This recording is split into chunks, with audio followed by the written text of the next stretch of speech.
Senators, while the negation focuses on bank and market principles, let's not lose sight of what is most important, our own constituents and their lives.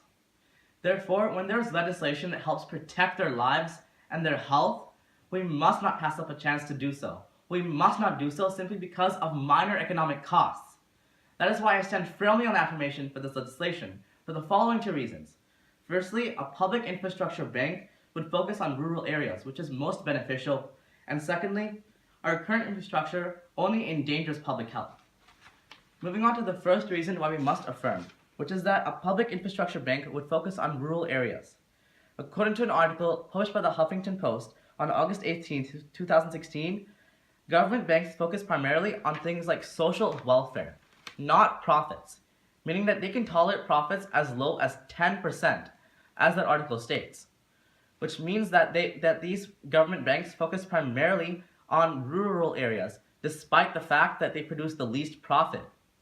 And it is these rural areas that need our infrastructure the most, as they are the areas that are least developed and are least benefited technologically. Therefore, in order to help these people who live in these areas, we must affirm, in order to ensure that these people receive the technology and the convenience that they deserve. Furthermore, in order to ensure that their livelihood remains, since they rely on things like in the environment and on water, we must ensure that these two specific parts of infrastructure are not damaged simply because of the economic costs of banking. Moving on to the second reason why we must affirm, which is that our current infrastructure endangers public safety.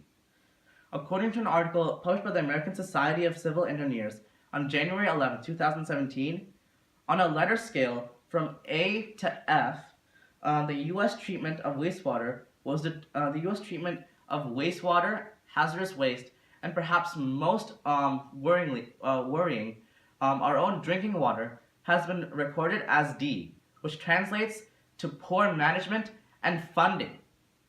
Therefore, by not effectively funding our own infrastructure, we're putting our own constituents' lives at risk, and the lives of their children as well. Therefore, in order to ensure that this is stopped, we must pass this legislation.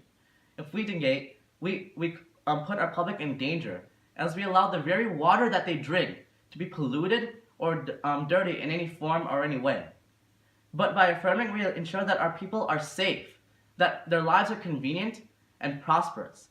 That is why I stand strongly on the affirmation, and is why I urge you to do the same.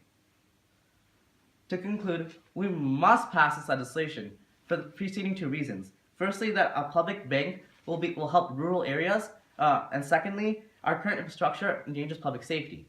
For all that previously stated, I must urge you to vote for the affirmation. I'm now going to cross-examination and further points of clarification.